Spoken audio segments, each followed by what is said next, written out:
जहां अधूरापन सवाल बनकर दिल में रह गया था, वहीं से अब कहानी जवाब ढूंढती है।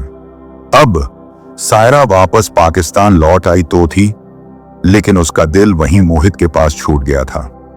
उस हिंदुस्तानी गांव में, उस आंगन में जहां सबने उसे बिना सवाल अपनाया था, और सबसे बढ़कर मोहित, जिसने कभी नजरों से नहीं पर हर काम से उसे इज्जत दी।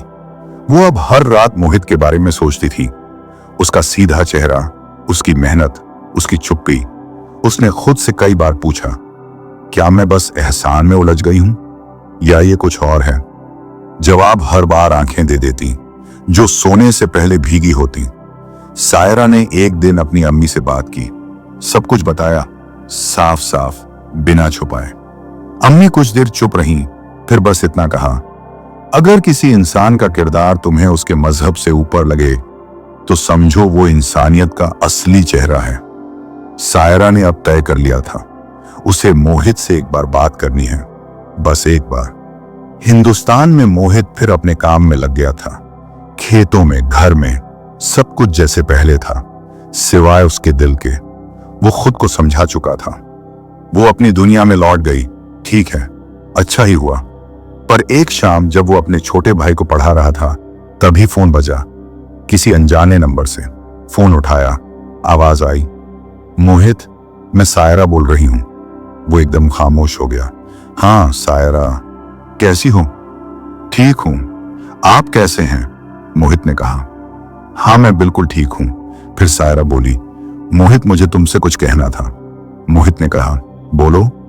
सायरा ने कहा, मोहित, अब तुम मेरी आंखों के सामने नहीं हो तो तुम्हारी परछाई चारों तरफ दिखाई देती है। तुम्हें देखे बिना जिंदगी अधूरी सी लगती है। यह कोई एहसान नहीं था जो तुमने मुझ पर किया, और जो मेरे दिल में है वो भी एहसान नहीं। मैं तुमसे कहीं ना कहीं मोहब्बत करने लगी हूं। मोहित कुछ पल चुप रहा, फिर बहुत सधी हुई आवाज में बोला, सायरा, मैंने कभी तुम्हारे बारे में उस तरह से नहीं सोचा, कभी कोई हक नहीं समझा खुद पर, और जो भी किया वो सिर्फ इंसानियत के तौर में किया।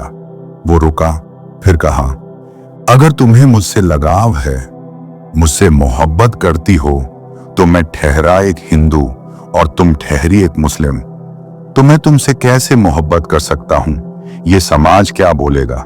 एक हिंदू लड़की को छोड़ के पाकिस्तानी मुस्लिम से मोहब्बत करने लगा है। और मैं तुम्हारा दिल तोड़ना नहीं चाहता, लेकिन सच ये है कि मैं अपने बापू के बिना कोई फैसला नहीं ले सकता। मेरे लिए उनका आशीर्वाद, उनकी खुशी सबसे ऊपर है। जो भी होगा उनके सामने और उनके साथ होगा। सायरा की आंखें भर आईं इतनी इज्जत देखकर, पर इस बार वो आंसू अकेलेपन के नहीं थे, वो भरोसे के आंसू थे, मोहित पर और उसके उसूलों पर। कहानी का अंत नहीं हुआ, क्योंकि अब ये सिर्फ मोहित और सायरा की नहीं, बल्कि उन सब की कहानी बन चुकी थी जो प्यार को धर्म, सरहद और शख्स से ऊपर मानते हैं। यहां वीडियो पसंद आई हो तो कमेंट करके जरूर बताना और अपने दोस्तों को शेयर जरूर करना।